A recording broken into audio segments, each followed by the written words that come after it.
I will never forget the day Prince Adeyinka walked into the market square and changed everything. The sun was fierce that afternoon, baking the red earth until it cracked like old pottery. The air was heavy with the smell of smoked fish, ripe plantains, and a faint hint of sweat from the crowd that bustled through Ayeke village's market.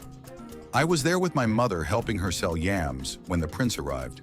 His royal guards, dressed in shining bronze, cleared a path through the throng as he strode forward, his white agbada billowing like a cloud. Everyone stopped what they were doing to bow, their eyes filled with a mixture of awe and fear. But it wasn't the prince's arrival that shocked the village. It was where his eyes landed. Among the vendors and farmers, tucked away in a corner by the broken well, was Adunny. She was the outcast, the girl nobody spoke to unless it was to insult or curse her. They said she carried the stain of her father's crimes, though no one ever told us exactly what he had done. Her hair was always messy, her wrapper faded and torn.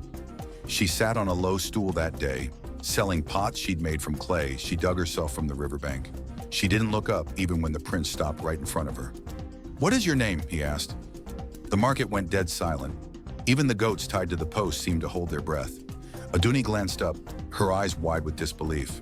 "Adunny," she whispered, her voice barely audible. The prince smiled. "Adunny," he repeated, like he was tasting the word.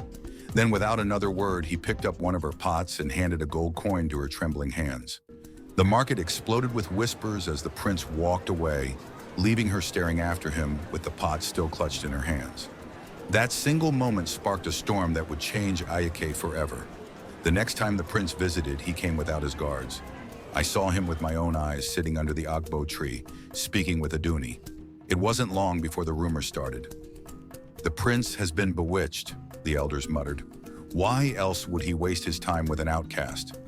Some villagers accused Adunny of using forbidden charms, though anyone who'd seen her knew she had nothing but the clothes on her back and the clay beneath her fingernails.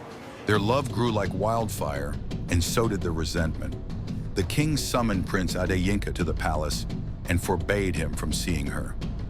"You are the heir to the throne," the king roared. "You cannot lower yourself to love someone beneath us." But the prince was stubborn. "Father, if she is beneath us, it is because we put her there," he replied. "Adunny is worth more than all the gold in your treasury." When the king realized his words couldn't break his son, he turned to action. One night, a group of men came to Adunny's hut. They burned her home and dragged her into the forest, leaving her beaten and broken near the riverbank. The next morning, when the prince heard what had happened, he rode out in search of her. I followed, unable to stay behind. We found her by the river, her body bruised and cold, but alive. The look on the prince's face was something I will never forget. He knelt beside her, cradling her in his arms, and wept openly. "They will not take you from me," he vowed, his voice shaking. "We will leave this place if we must." And they did.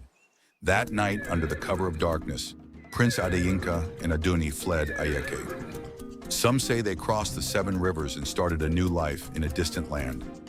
Others believe they were caught and met a tragic end. All I know is that the prince never returned, and the village was never the same. The king's health failed soon after, and Ayeke fell into chaos without a leader. Sometimes, when the moon is full, I walk to the riverbank and think of them. I wonder if they found the peace they sought, or if their love burned too brightly to last. Either way, their story lives on, a reminder that love can defy even the strongest chains, and that freedom often comes at the highest price.